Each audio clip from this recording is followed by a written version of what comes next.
Peugeot, c'est une marque légendaire. Que ce soit sur route, sur terre ou sur circuit, ils ont fait des voitures qui ont marqué des générations. Peugeot, c'est un design bien à eux, une conduite particulière, des moteurs célèbres. Vous connaissez certainement les moteurs TU, XUD, EW, PureTech. Bon, celui-là n'est pas célèbre pour les bonnes raisons. Mais si vous demandez à quelqu'un quelle est sa Peugeot préférée, on va certainement vous répondre des modèles comme la 404, la 504 coupé, la 205, la 405, la 306, la 206, ou pourquoi pas les récentes 308 ou 508. Mais il y a une génération de modèles que l'on ne cite jamais. Une génération peu appréciée, parfois associée à de mauvais souvenirs, une génération de voitures que l'on dit maudite, la série 7 de chez Peugeot. Et aujourd'hui, on va voir si elle mérite vraiment cette réputation. Bonjour à tous, aujourd'hui, vous l'avez compris, on s'intéresse à la série des 7 chez Peugeot. N'hésitez pas à vous abonner, mettre la cloche, mettre un pouce bleu ou un commentaire. Et si vous aimez le format short, n'hésitez pas à aller sur ma chaîne secondaire, Ipla.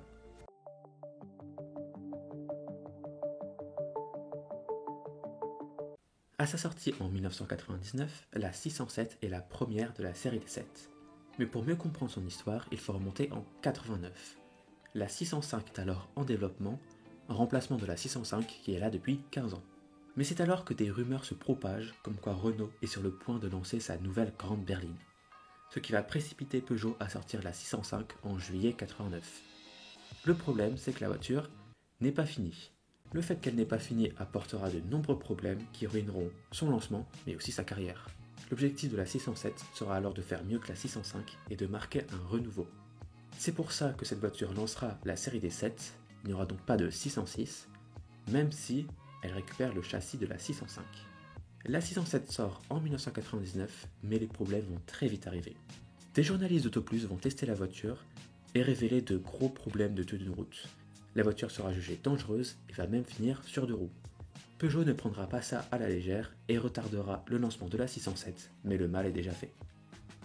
Concernant le design, il est tout en rondeur, on est dans l'esprit du bio-design, qui rompt totalement avec la 605, mais c'est une voiture qui est très jolie. Question moteur, nous avons de l'essence, du diesel, de 110 chevaux, un peu juste, à 210 chevaux grâce au V6 ESL. Mais la chose la plus importante à savoir sur cette voiture, c'est que son système d'ouverture automatique du coffre a été le sujet de l'épreuve du bac sciences de l'ingénieur en 2006. Voilà, j'ai trouvé cette information, maintenant vous en faites ce que vous voulez. La fin de la carrière de la 607 arrivera en 2010 et s'en écoulera presque 170 000 exemplaires. C'est pas énorme, mais c'est mieux que la Velsatise ou encore la Citroën C6, qui ne sera vendue qu'à 23 000 exemplaires, qui était plombée par la 607 elle-même. La 607, globalement, c'est une bonne voiture. Elle est jolie, elle a eu quelques problèmes de fiabilité, surtout en phase 1, mais à cause de son lancement raté, sa carrière en subira les conséquences et n'échappera pas au destin de la 605. Et à cette époque, les berlines françaises n'avaient déjà plus trop la cote. Cette 607 sera remplacée en 2010 par la 508, qui remplacera le duo 407 et 607.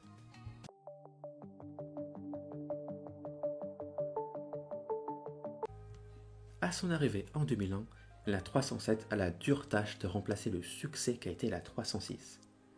Et pour ça, ils ont décidé de changer toute la recette et de surfer sur la mode des monospaces. Si on se base sur les chiffres, la voiture est un succès, avec presque 3,8 millions d'exemplaires vendus. Mais alors, où sont les problèmes ?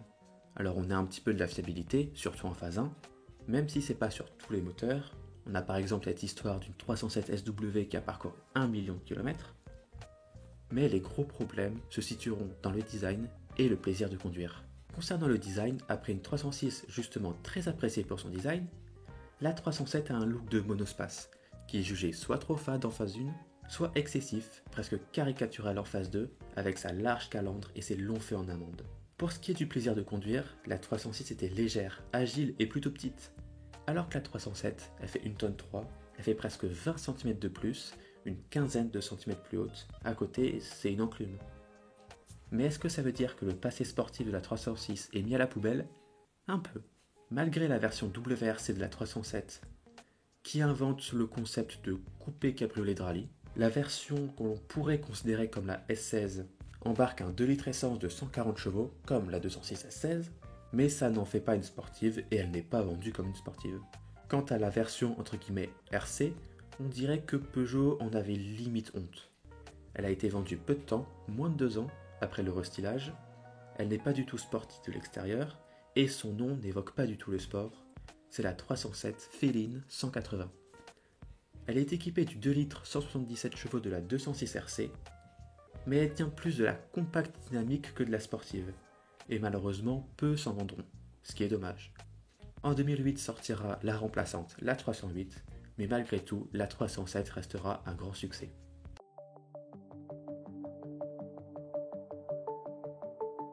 L'histoire du 807, ça commence en 1994 avec la collaboration qui sera signée entre PSA et le groupe Fiat pour construire des monospaces et concurrencer le Renault Espace. De cette collaboration sortira 4 véhicules, le 806, la Citroën Evasion, le Fiat Ulysse et la Lancia Zeta.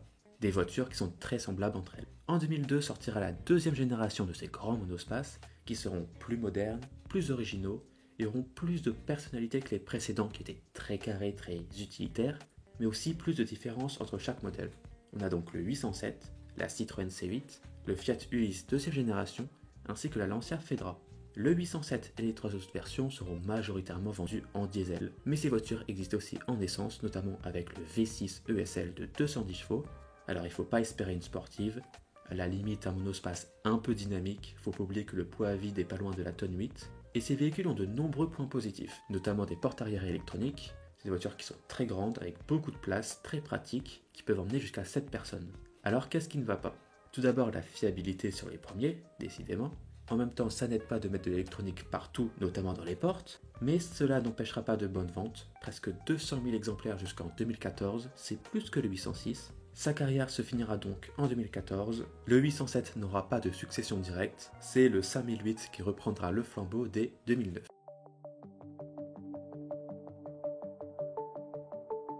Comme pour la 307, à son arrivée en 2004, la 407 aura pour objectif de succéder à la légendaire Peugeot 406, vendue à 1,6 million d'exemplaires. Et pour elle aussi, Peugeot décide de tout mettre à la poubelle et de tout recommencer. La 407 a un style très différent, très déroutant, avec des proportions bizarres, notamment avec cette roue avant qui est très reculée, ce qui fait un porte-à-faux avant absolument immense. La voiture est haute sur pattes, on est en plein design Peugeot des années 2000 avec ses phares en amande et cette grande calandre, mais, et c'est un avis personnel, je trouve qu'elle n'est pas moche. La 406 était reconnue pour sa fiabilité, sa praticité, notamment en break, sa prestance, son élégance et sa qualité de fabrication.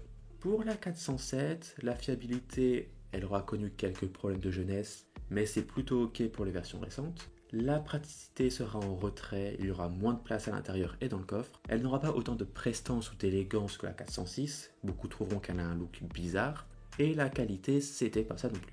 Mais comme la 406, cette 407 aura des déclinaisons, notamment en break, où la praticité sera sacrifiée pour le look, mais ça reste une voiture assez élégante, mais aussi en coupé dès 2005 pour succéder à la légendaire 406 coupé. Mais cette fois-ci, ils n'appelleront pas Pininfarina, mais reprendront grandement les lignes de la 407 avec ses défauts. Ce qui fait que malheureusement, cette voiture n'a pas l'élégance d'une 406 coupée. Même si on peut lui trouver un certain charme. Enfin, moi j'aime bien.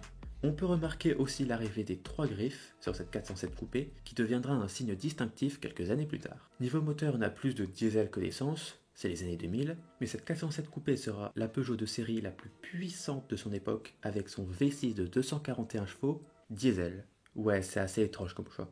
En 2011, c'est la fin de la 407, qui se sera vendue à pas loin de 900 000 exemplaires. C'est pas au niveau de la 406, mais ça reste pas mal pour l'époque. Malheureusement, la 407 coupée fera un flop avec 36 000 exemplaires, et la 407 sera remplacée dès 2010 par la 508, plus réussie même si moins variée.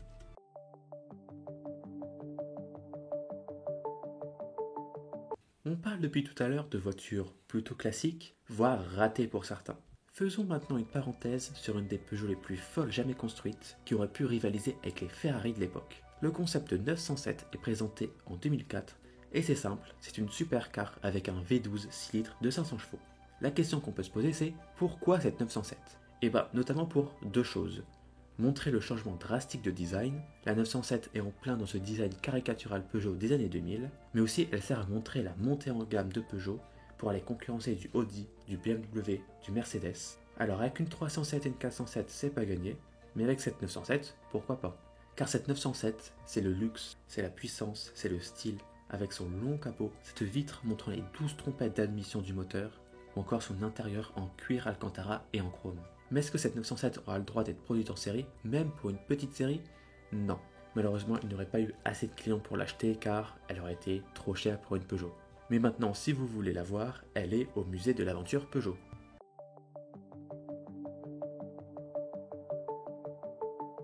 Avec le 1007, Peugeot pensait révolutionner le monde de la citadine. C'est la première Peugeot à avoir un double zéro central, ça montre la révolution que ça devait être. Ce 1007 est un petit mini-space inspiré par le concept Sésame de 2002, avec 2 portes électriques télécommandables pour ouvrir les portes à distance. Cette voiture, elle est innovante, elle est tendance pour l'époque, on y est en sécurité car elle est excellente au crash test. Finalement, qu'est-ce qui ne va pas? Eh bien, il y aura plusieurs problèmes, notamment des problèmes électroniques sur les portes, mais aussi un gros problème de la voiture sera son prix.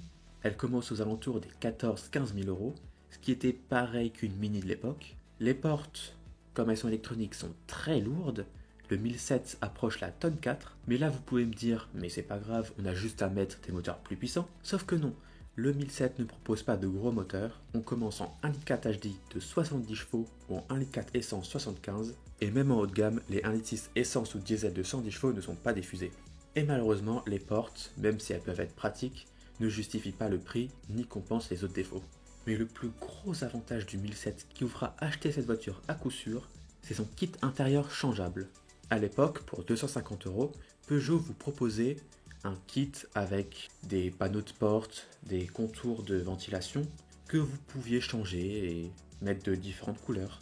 Donc vous avancez pas, vous avez payé votre voiture beaucoup trop cher, les portes sont peut-être en panne, mais vous pouvez changer la couleur du panneau de porte. Ça vaut le coup. Pour ce 1007, Peugeot avait un objectif de 100 000 exemplaires par an.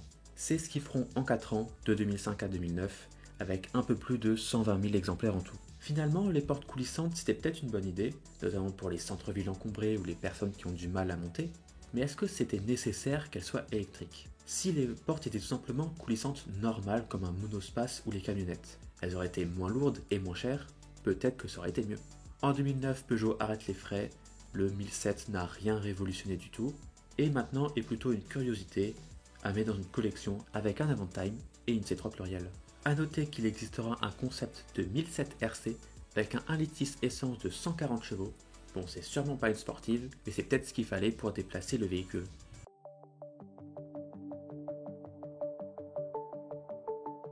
Depuis le début, je critique la série des 7 de chez Peugeot, mais pour une fois, j'ai en parlé d'une qui est fiable, économique, où Peugeot a bien travaillé. Mais il s'agit pas vraiment d'une Peugeot. Je m'explique. PSA et Toyota se sont alliés, ont signé un accord pour fabriquer ensemble des petites citadines abordables.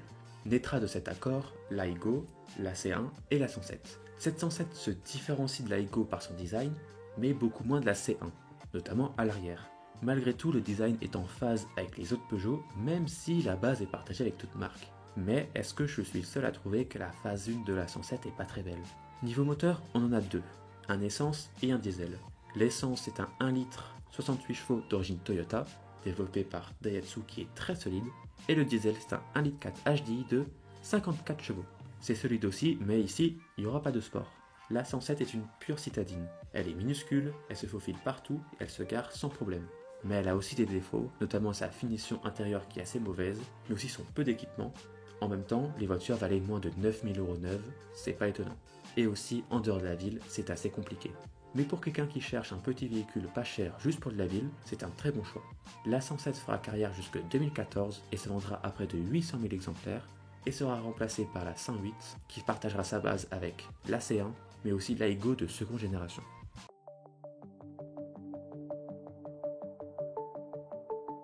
Comme pour la 307 et la 407, à son arrivée, la 207 doit remplacer un monument de l'automobile française qui est la 206. En 2006 est donc présentée la 207, et alors Peugeot s'est posé la question comment succéder à la 206. Eh bien ils ont voulu régler les problèmes de la 206, la rendre plus utilisable au quotidien, plus à l'aise sur les grandes routes, mieux insonorisée, plus sûre, mais ça implique plusieurs choses. Notamment elle grandit de 20 cm, pour maintenant dépasser les 4 mètres, c'est beaucoup.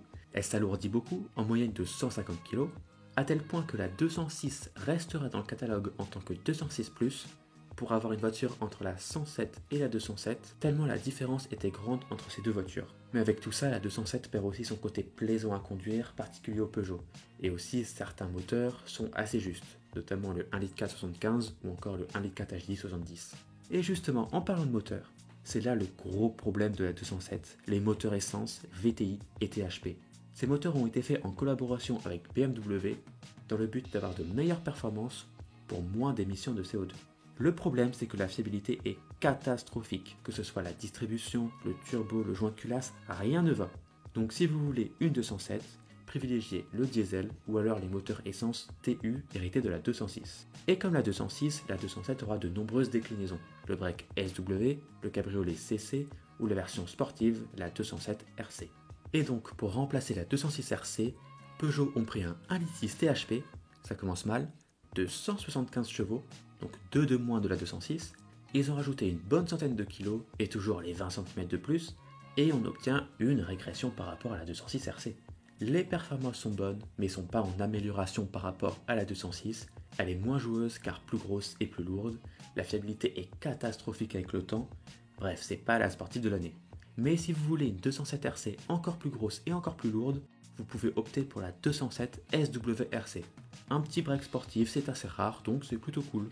J'ai beau critiquer, la 207, c'est plus de 4 millions d'exemplaires jusqu'en 2014, ce qui en fera la plus vendue de la série des 7.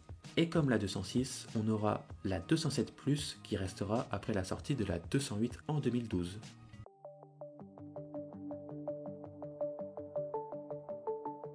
Et c'est en 2007 que sortira la dernière de la série des 7, le 4007, premier SUV de la marque avant le Peugeot 3008.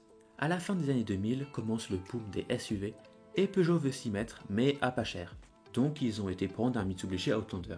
Et ça se voit, surtout à l'arrière. Il va y avoir un partenariat entre Mitsubishi et PSA pour récupérer des bases de Mitsubishi pour en faire des Peugeot et des Citroën. Nous avons notamment eu le 4007 et le C-Crosser sur base de Outlander, mais aussi la 4008 et le C4 Aircross sur base de Mitsubishi ASX, ou encore la Peugeot Ion et la Citroën C0 sur base de Mitsubishi e-MiEV. E-MiEV, je sais pas comment ça se dit. Concernant le 4007, sur le look, on reconnaît facilement le Outlander, même si à l'avant le style est bien Peugeot. D'ailleurs, ce style n'est pas très adapté aux formes de la Mitsubishi, le résultat est meilleur chez Citroën. Côté moteur, vous avez le choix entre un 2 litres de HDI de 156 chevaux ou bien un 2 litres de HDI de 156 chevaux. Mais si vous creusez un petit peu, vous pouvez aussi opter pour un 2 litres de HDI de 156 chevaux. En vrai, elle était aussi disponible en 2 litres 4 essence, mais pas disponible sur notre marché. Le problème de cette voiture, c'est pas la fiabilité, pour une fois, mais plutôt un look discutable et une voiture qui a été faite un peu à l'économie, en reprenant un Outlander avec un seul moteur, pour quelque chose vendu à 35 000 € minimum. Finalement, pourquoi acheter un 4007 et pas un C-Crosser ou directement un Outlander? Et finalement, ce 4007 ne va pas convaincre, il s'en vendra moins de 50 000 exemplaires jusqu'en 2012. C'est pareil pour le C-Crosser, et en 2012, il laisse place au 4008 et C4 Aircross. En conclusion, la série des 7 chez Peugeot, qui durera de 1999 à 2014, c'est une grande variété de véhicules. On a 8 modèles de série, sans compter les déclinaisons coupées, cabriolets, breaks, etc. Donc on en a pour tous les goûts. Aujourd'hui, ces véhicules ont pour la plupart une réputation désastreuse, notamment à cause de la fiabilité, et on les trouve à pas cher sur le marché de l'occasion. Alors, faut-il fuir ces modèles? Non. Malgré leurs problèmes, ce ne sont pas des mauvaises voitures. Elles ne sont pas à éviter, mais il faut plutôt se renseigner sur les voitures, renseigner sur les moteurs, les problèmes qu'on peut rencontrer, et finalement être très vigilant sur l'entretien de ces voitures. Mais ça vaut pour toutes les voitures qu'on achète. Et si ces voitures sont peu appréciées, c'est aussi qu'elles arrivent après la série des 6, considérées comme les meilleures Peugeot par beaucoup, et avant la série des 8, qui symbolise une montée en gamme de Peugeot, avec notamment la 308 deuxième génération, le 3008-2 ou encore la 508-2, mais aussi leur design souvent caricatural avec leur long feu en amande et leur très grande calandre, fait que ces voitures ont assez vite vieilli et pas forcément très bien. Merci à tous d'avoir regardé la vidéo, n'hésitez pas à vous abonner, mettre la cloche, un commentaire, un pouce bleu si ça vous a plu, n'hésitez pas à me dire en commentaire de quelle voiture, de quelle marque, de quelle histoire vous voulez que je parle, on se retrouve dans une prochaine vidéo, à plus!